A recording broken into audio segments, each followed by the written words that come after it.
Hello, everybody. Yes, we look different this month.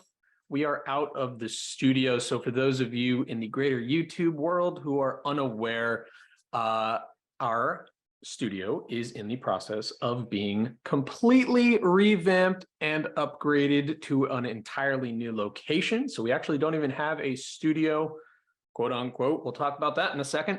To record from this month. This is also going to be the last Tech Town Hall that we do this year. And we are actually going to introduce a new format as well. So if we're moving into 2023, we are going to adjust the format of the Tech Town Hall to try and make it a little bit more roundtable with our salespeople and other product designers, engineers, bring in new faces that you might not be familiar with, and generally try to get a little bit more people involved to cover a broader set of topics and to do a little bit more of a personable style filming.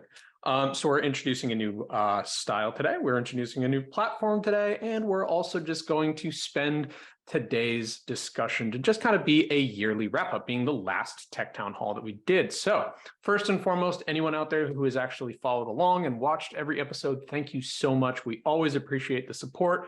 If you are new to the channel, go back to the original episode. It started with what is a studio, and we're going to bring that conversation back around today as well, and go through all the topics that we covered there. And if you have any suggestions for new topics, always drop that down into the comments here on our YouTube channel. Now, without further ado, we have the original three. We'll call them Big Chief Chant. What could we be, like the three musketeers of Tech Town Hall, we'll call it. We have Matt Davis, our director of IT with Haverford Systems, and Stephen Haywood, who is our product evangelist. He now works with our third-party marketing in getting other brands involved. He is a jack of all trade, original broadcaster, man about the town, and he is joining us from his studio as well. So, gentlemen, this is the last Tech Town Hall recording, and we're just going to do a round out of the year. So my first question, I actually didn't send any of these questions to these guys because I wanted to get their genuine, honest responses to them. So I'm just going to toss questions at them. We're going to do a round table. Here we go. My first question, what was your favorite episode that we did, or your favorite topic that we discussed? Matt Davis, you're up first. I'd have to say, and it was given the time period, exploring NDI Bridge. It's just a fun topic. Anything remote where you can, we can talk simply about just a joystick and controlling a camera and the fun that is every single time.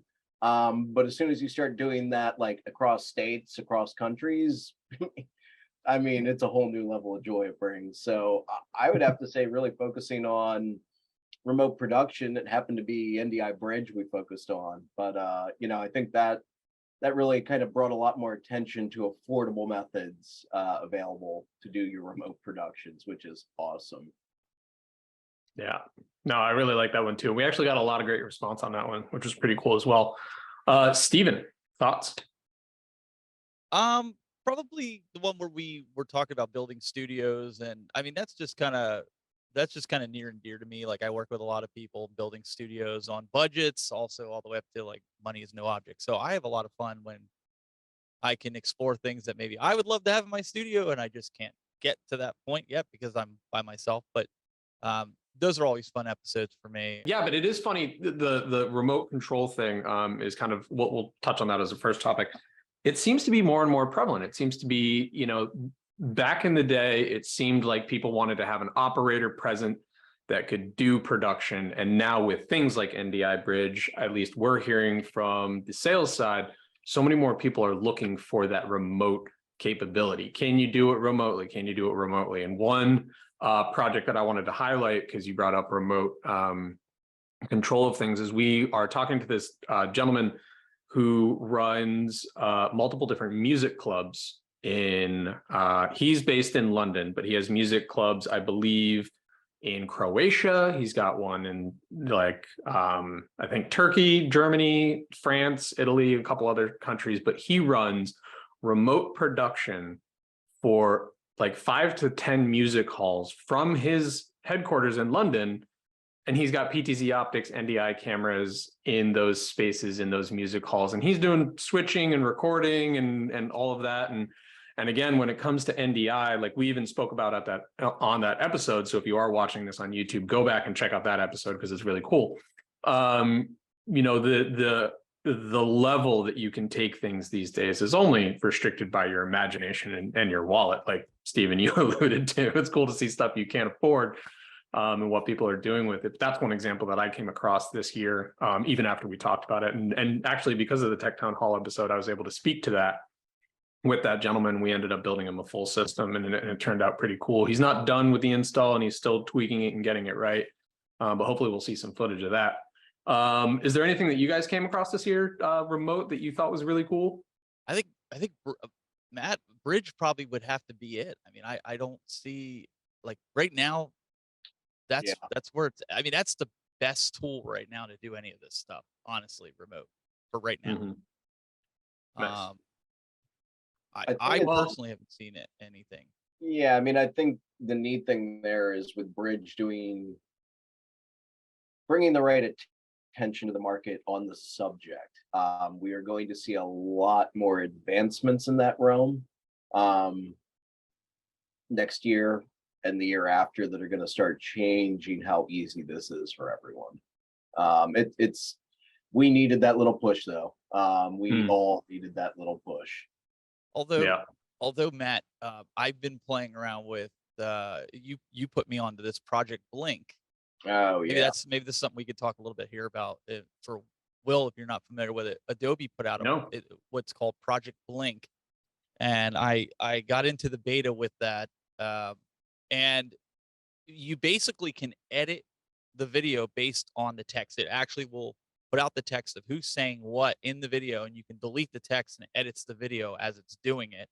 But it's all cloud-based. So if Matt and I both have an Adobe account, I can share that with him and he can go in and edit things, or you can delete really easily people that go in their speaking, and get rid of that to where they actually sound intelligent in the video without a lot of work. And it's part of their, well, it's going to be part of their Creative Cloud, I guess, experience. So that's actually kind of cool from the video editing side. Very cool. That almost makes me wonder. We've been talking a lot about like AI bots, and it's like, how long before we get video editing software where you just record something and then send it over to your AI bot and it just spits out a fully edited I'm down video? with that. That would be awesome. I have a feeling that's what they're aiming for here. If I had, yes. Yeah. Well, we did actually our last episode, we looked at a lot of the post-production stuff that Brian Mulcahy's been working on. He does a lot of our 3D animation. Go back, watch that episode too, because the software that he showed us in terms of the power that it has now is insane. Like where we were with the original Final Cut Pro maybe 15, 20 years ago to where we are now with things like Blender and this other Adobe Suite product. It's wild. So anyway, technology is always advancing. Speaking of advancing technologies, because we were just talking about NDI Bridge, one question that I did want to touch on, news for us is that we just released our Move 4K line, and that is going to be NDI HX3 certified. We'll talk about that. Gentlemen, what do you guys know about NDI HX3, the changes, and why does NDI have the worst version titling system ever created? No offense to NDI, we love you guys, but NDI 5.5, NDI HX3, NDI, there's a lot of them out there. It gets complex. So but anyway, you're referring to the Goldilocks NDI is what I'm hearing here, because I know no other way to talk about it. It's not NDI HX and highly compressed. It's not NDI HB and a bandwidth hog. It lives in that wonderful spot just in the middle. So the main goal with NDI HX3 for end users, you have something that consumes less bandwidth than NDI HB, and I'll use the other terms, full NDI, true NDI, pure NDI, because who knows what it's called. And this gives you that middle range. So you might have a little bit more latency than you're going to find on an NDI HB feed, but you're going to be getting down to theoretical limits of latency with respect to these feeds. So one of the things that happens when you go through the certification process is you're guaranteeing that as long as it's on a proper network, it's going to be able to achieve sub 100 millisecond latency on these products. And we are even seeing lower than that in most of our certifications and testing. So in addition to that, you also get higher quality, lower latency, higher quality imaging. This sounds like a win-win, right? So HX3 in a nutshell is lower latency, higher quality, and yeah, you're going to eat up a little bit more bandwidth, but it's not going to be as much as HP. Awesome. Love to hear that. You love to hear what an organization like NDI kind of like solves the thing that everyone was asking for, right? Because the whole thing was like, we need low latency, we need low, network suck, things like that, and they got there, which is really cool. Now, and our cameras actually, what's that? There is one really nice feature though. When you've got an HX3 camera, it can still operate as an HX camera. So if you don't have the bandwidth to handle it, no big deal. You change the setting and you're still operating like a good old school HX camera. Wow, very cool. I think people get confused when they see with NDI HX3 or NDI in general, where they see that it's going to use a fraction of the bandwidth, but it's going to give you superior quality. They think right away there's a massive amounts of compression, therefore my quality is going to be bad. And the reality is, the average person on the internet is not going to see a major difference in the quality. And I think that's the misnomer, right? Yeah. Well, that's actually one of the reasons that we, to my knowledge, and one of the things that we talk about and, with our distributors and partners is, we delayed even going to the 4K reason or realm for that reason alone, right? Like, what are we really using these cameras for? Oh, we're live streaming.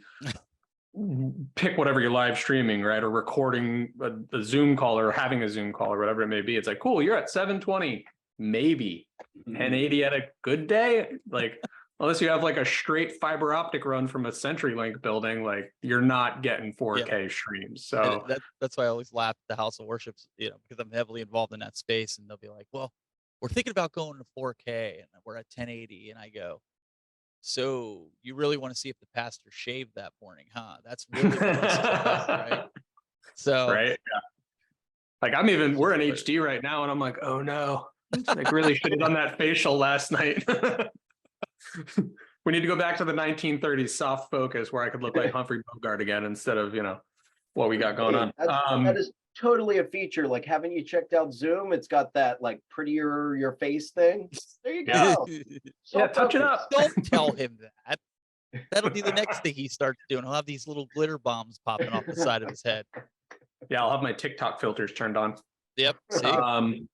So actually, well, it is funny because we do talk about like the jump to 4K and what that really means, because then you have to change your whole infrastructure, right? So one of the questions about NDI HX3, Justin just popped up into the chat. So thanks, Justin, for this. Will a standard gigabit network switch be able to handle 3-4 cameras with NDI HX3? What is that implication there with the jump to NDI HX3?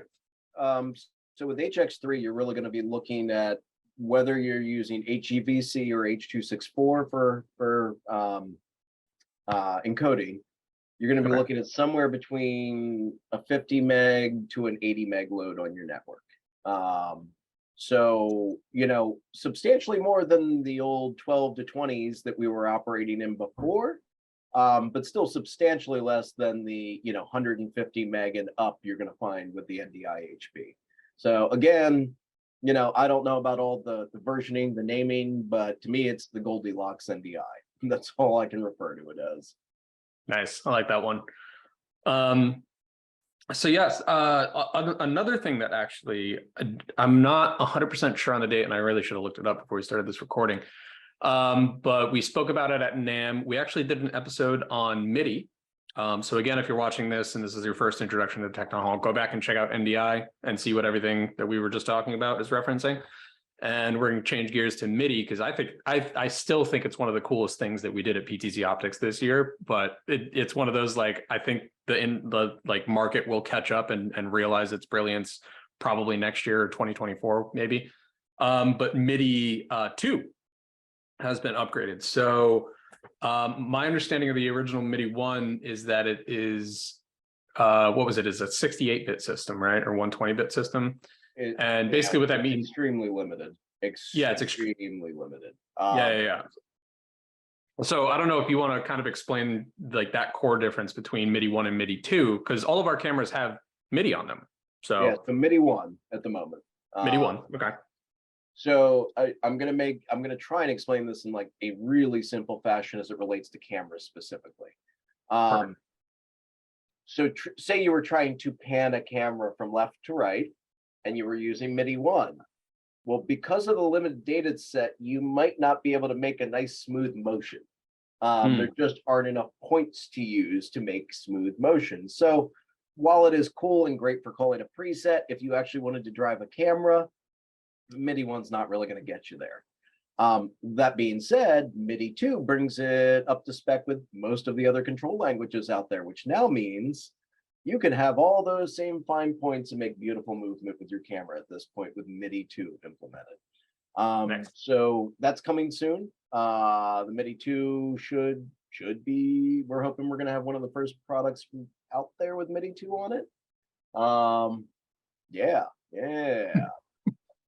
So if I'm right in understanding this too, MIDI 2, because I haven't dabbled a lot with any of that, but it's bi-directional and it can auto configure the other device. Like, what would somebody use the so auto MIDI 2. configuration for? The MIDI 2 can auto configure itself.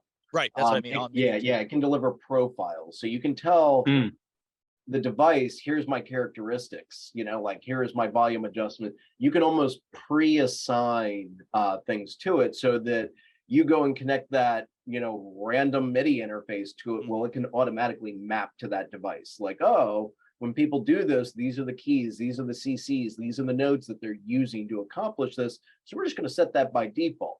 It's not that you can't go and change it later, right? But it's trying to give you this pre-built structure so you don't need to go and reinvent the wheel every time. So that's a huge upgrade from 1.0. Yeah, that is. Yeah, no, I was just kind of reading up on it before we went out here, but yeah, the change from monologue to dialogue is kind of huge, right? So it can send and receive instead of just send. And then the number of actual position calls, that's the way that, Jeff, who's our head of product, he was explaining it to me. He's like, yeah, we can only move, right? Because our cameras can pan 270 degrees. He's like, well, right now we can only pan 128 degrees in 128 increments. So you might have to do like 2 degrees per movement to get the full 270.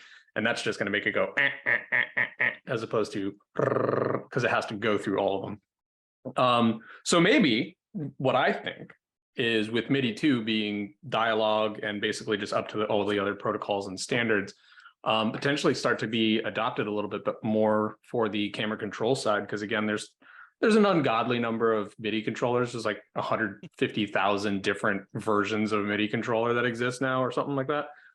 So as MIDI 2 becomes more widely adopted, I think that that space will open itself up, right? Because MIDI is so prevalent. I mean, there would be no electronic music without MIDI, right? And it controls lights, it controls, whole auditoriums and things like that. So might as well toss a couple cameras in there and live stream that, right? It was the missing part of the equation.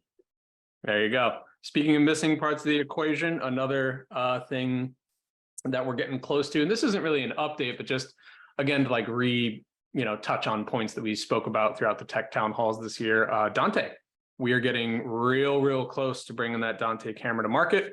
I think it's awesome. Again, just go back and look at the audio episode. We actually, again, we had a couple of new faces on the show and we went and talked about audio. We had some audio engineers that work with us on that episode. So you can go back and reference that. But basically, Dante is to audio what NDI is to live streaming. Gents, any thoughts on Dante? Anything you've heard since we've been walking down this path with them?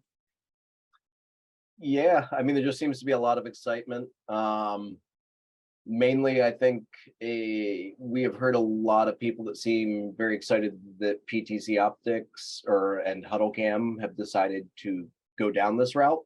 I don't know exactly why people are so much more excited for ours to come out. But hey, I mean, I love our products, don't get me wrong, but I would love to get some more feedback on that if possible. But yeah, people's just seem really jazzed. Maybe it's the way we had approached NDI back in the day. I don't know, but you know, we see a lot of potential in the same market. Really, Dante was this wonderful protocol for handling audio, and it was missing video. Like that it was the missing link to the equation here. Yeah. And not to toot our own horn too hard, but I am in sales, so I must. PTZOptics, we were one of the original adopters of NDI. PTZOptics, we are the original adopter of MIDI control, I would say. I don't even know that there's another camera out there that's even attempting it or talking about it. And then Dante, we're going to be, you know, I think there's a handful out there of cameras that have made the jump into the Dante space. And you know, I think the thing about our brands, and actually this is to your credit, Matt Davis, because we'll call you one of the originators of the PTZOptics and HuddleCam brands, you know, was being open to working with third parties, right? There's brands out there that you know, they require that you use their video matrix or their video switcher in order to use their cameras. And I get it. Hey, Apple built that model back in the day, right? Everything has to be an Apple product in order for it to talk to an Apple product. But we really went the other route and, you know, made it open to everything. And now we have, you know, an NDI camera, we have MIDI on our cameras. Now we're coming out with a Dante camera. And I think that's just the direction we're going to keep going because it just makes the most sense. Yeah, I mean, early on, part of my problem, so coming from an integration background, nothing would irk me more than to get a product in your hands and like, oh yeah, I know it's that standard, but it doesn't work with that other person's product because they have gone and changed the standard. And then as you look into it, it's like, well, no, you both have changed the standard here. So, you know, in designing our own products, yeah, compatibility is like anywhere we can create compatibility, it's a no-brainer. And yet again, with more of a networking background, these IP protocols, I mean, I've been gunning for those since day one. I see those as the future, just like you had your SDI, your HDMI, your USB on that camera, you're going to be expecting 10 protocols to be on that camera in the future.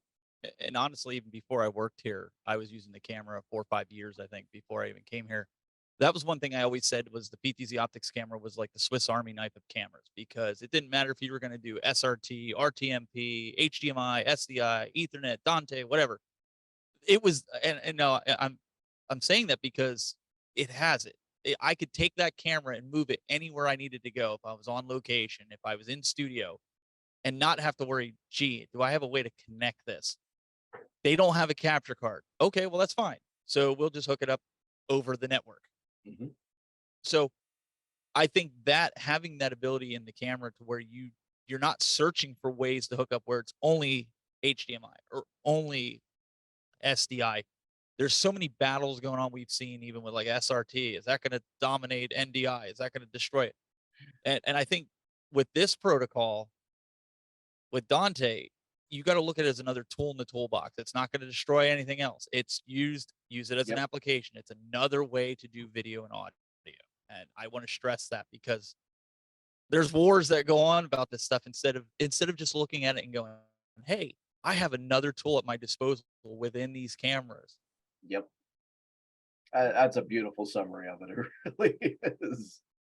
Yeah, we're definitely going to pull that. And that's going to become like the title of this video is like, evaluating the toolbox. Hey, there you Live go. streaming, broadcasting, and unified communications with PTZOptics and HuddleCam. No, that's a beautiful and eloquent way to put it. And I think we discover that in our sales conversations a lot of times too, right? People are always like Matt and I had a meeting with one of the 4 major banks, and the vice president of information technology at this bank basically was like, you guys need to make a camera that can do this and this and this and this and this and this and this and this and this and this and this. And it was like, okay, dude, we don't have a silver bullet camera. And people are always looking for that. And it's like, oh, I need the silver bullet. It's like, no, just tell me what your problem is. Button? You just want a big easy button they slap and you know, it takes care of everything. And 90% of those protocols, they'll never even use. Yeah. Yeah.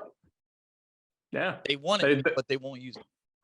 Exactly. And so when we develop a product, you know, we do think about that again, because we come from an integrator background. When we developed all of these products and these ideas, it is like, all right, let's just toss this in the toolbox, right? We just want to expand people's toolboxes so that, no, we're never going to make the silver bullet camera that can just do everything all the time with a big easy button on it. But we do have access to all these other toolboxes. So let's pick it apart and let's figure out a solution that way. So yeah, I think that that's been one of the coolest things to see this year in our product development, because this is the biggest derivation of our product that we've actually seen, right? What we just launched in the Move 4K and what is coming out with the Dante camera, and then everything that we're launching next year is going to be the largest product shift at our company. And it actually is a reaction to the market, right? Of what people need in terms of all these different solutions. So yeah, if you want to know more about the AV market, just look at the PTZOptics and HuddleCam product releases, and that'll tell you the whole story right there. So here we are. Speaking of product releases, I do have to toss this in because it did come up today. And it's been an omnipresent conversation. And actually, this is more of like a macro thing about components. We are now NDAA compliant. Do you guys? Yeah. Do you guys know much about that you can speak to? I know a little bit about it, so I can definitely touch on it. But NDAA compliant. Yeah, I mean, the lightweight version is, in theory, it means the government agencies can purchase the equipment. It does not necessarily guarantee safety, just like they state. It does not guarantee any safety for US made products either. Yeah. So for those of you who don't know what NDAA compliant, and this actually, we did touch on it very briefly in our networking episode. Again, go back to the previous episodes. That's the wrap up episode. But basically NDAA compliance came out of, I think it's like the John McCain something Security Act, that limits the number of companies that you can actually purchase components from. Anybody who hasn't been living under a rock knows that there has been a massive component shortage and shakeup in the world for the last 2 years. And we made the switch to a new chipset. So we are now technically NDAA compliant on the PTZOptics side of the world, and actually moving forward with the Dante camera because I think it has similar components anyway. So that's just a cool update to anyone out there who's interested in that side, but that goes back to our networking conversation as well. So yeah, that's about all the topics that I wanted to tackle. Gentlemen, I just got to ask you, anything that we didn't talk about that happened over the course of the year in the production of the Tech Town Hall series that you think is notable that we should talk about before we close out this year and move into Tech Town Hall 2.0 2023? I can't speak for everybody, but I can speak for myself. I've seen a real big uptick in virtual reality and AI type broadcasts, ways of doing it. I've seen the launch. Well, we're seeing the launch of the new Meta VR, which is going, and also the PlayStation VR. So there's more and more interest, if you will, on how to broadcast the VR even more.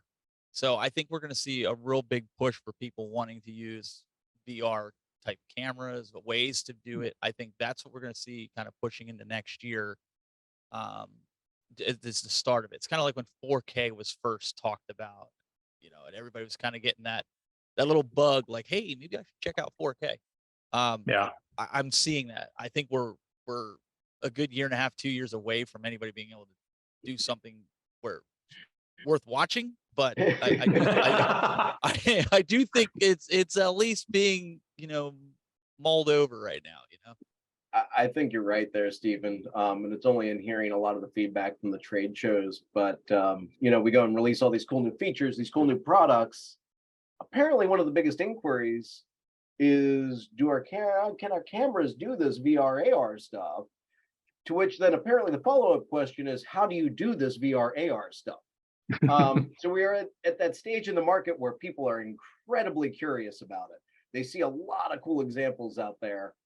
There is no easy solution that exists at the moment. I will give you all fair warning. You can hunt all you want. There is no easy button for VR AR production with cameras at the moment. Again, we got to develop the PTZOptics easy button. You just hit it and all of a sudden whatever you're thinking just happens. We have been working on this thing called electro goo. You just plug anything into it and it just figures out what to do. That's why I said I feel like One day. it's being talked about. If you remember back in the day before live streaming with a computer was an option, there was that app on the phone. I think Android had it where you could stream and everybody's like, "Whoa, you can stream from your phone. This is so cool." Right?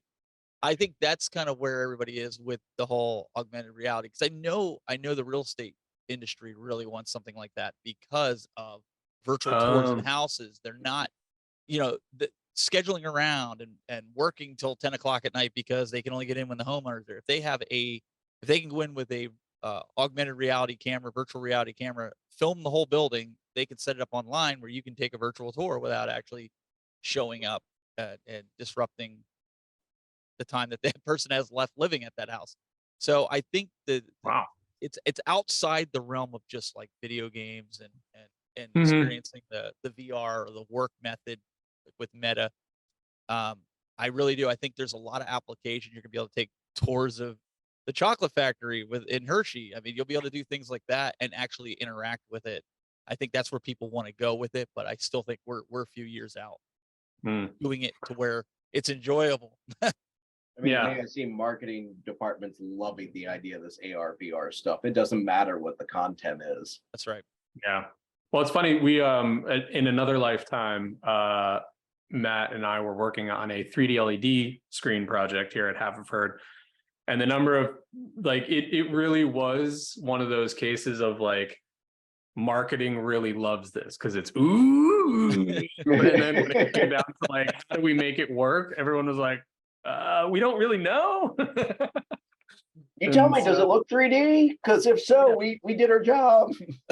Yeah, right. And so it's funny because that did come up a lot in trade shows. And actually, Matt Davis, one thing that came up a lot was this FreeD, FREED. I know you're super jazzed about that. Can you explain FreeD real quick for people? Maybe we'll do a full episode on FreeD. Yeah, so like 3D series. is basically this AR, VR stuff we've been talking about. And ultimately what it does is it allows software to know the camera's location.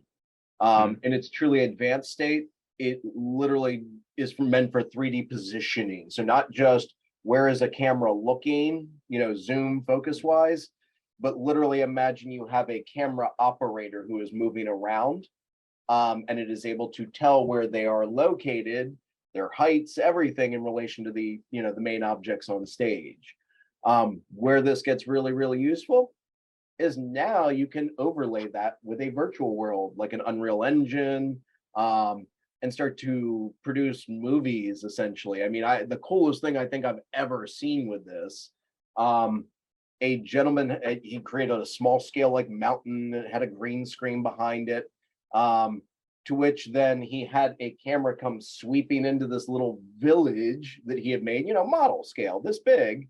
But meanwhile, as it's moving, all his 3D generated people, the backgrounds are all scaling appropriately. So it just looks like a drone flying through any other town. And it does this based off of positional data. So camera knows where it's looking, how it's looking. That virtual world responds identical so that everything, looks like it's meant to fit together. That's awesome. So the PTZOptics VR AR camera coming to you in 2024. One day, right? Yeah, well, we're getting there. We're getting there. That's all I can say. Hey, if there's anything we do really well, it's listen to the community and then build for that. So, I wouldn't be surprised if we have a VR AR product coming out in the next few years. Like, Steven said, it's a couple years off, so we'll get there.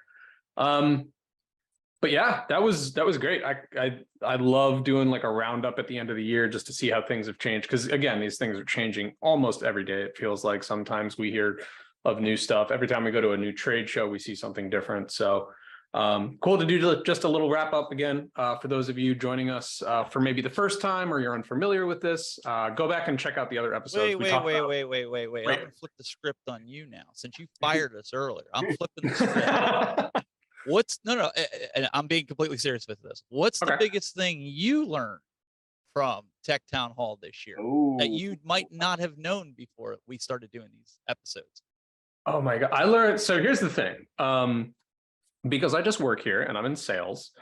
Uh, the tech side of this business, I love it. So for those of you who don't know my background, little powwow session with Will here. I actually have a degree in film production. And I studied camera systems, and I was always really into it. Like the original Red 1 came out, and then the Thompson Viper came out, which was actually only a 720p camera, and they used it to film Benjamin Button, one of the prettiest films you will ever see, even though it's not a film, it's a digital film. But anyway, I digress. So that tech side of the world was always very, very interesting to me. So when I found my way into my position here at PTZOptics and HuddleCam, I had that tech interest in my head, but being in sales, a lot of it's just relational based, and I have to deal with business side so much that I feel like I learned something. And this is me being genuine. I genuinely think I learned something in every episode. But I have to say that our conversation about networking and our conversation about NDI were probably the two most impactful for me in terms of me being able to take that information and then apply it out into the real world in sales context and solution building. So yeah, I would say that getting a better understanding of those things will say helped me the most. If that's not a direct answer to your question, because I can't pick one thing. But yeah, He should have been a politician. By the way, we're filming this on Tuesday. Go vote. Anyway, no, and I think too, the what's really, really cool is, again, like we're like learning about MIDI. I think MIDI is the coolest thing that I've learned about, just because going to NAMM and seeing all the MIDI controllers, like a guy with a violin, but the fingerboard is pressure sensitive, so that sends MIDI controls. So now there's a violin out there that can control PTZOptics cameras. Like that's genuinely nerdy cool to me. But in terms of like world functional knowledge, the NDI conversation and the networking conversation were the biggest ones for me. So yeah, that's what I learned. And with that, get out of here, gentlemen, you're fired. No, really, I do appreciate it. We will have these guys back on the Tech Town Hall next year for sure. Like I said, we're just going to diversify the people we bring on, because there's so many topics we could talk about. And this really is meant to be very educational and approachable. And so, yeah, we're just going to expand on it next year and bring in a new format and bring in some new people. But you guys were awesome. Thank you so much for doing this. I was just looking at our schedule. Looks like we're gonna be busy that day. They want us to come back. So sorry. I'm gonna have to schedule you guys out 6 months in advance, because these guys are also doing bigger and better things too. So it's like trying to get celebrities back onto my little Tech Town Hall videos. It's going to be difficult here with YouTube. You better sign us out of here. It's getting deep in here. Yeah, absolutely. And with that, thank you so much for joining the Tech Town Hall. Go back and watch all of the episodes before you watch this roundup episode. This is the last episode we're going to do for November. We're off for the month of December, so go enjoy your family and holidays and the things that you do in December. And we'll be back in January with a whole new topic and a whole new format and potentially some new faces. So be on the lookout for that.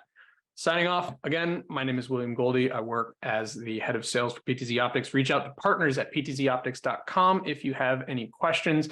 These gentlemen are the guys in the background helping me when I don't know the answers to things. So we will definitely get answers to your questions. And if you can, like and subscribe to the channel, because that's where all the best information gets dropped. Gentlemen, with that one, signing off.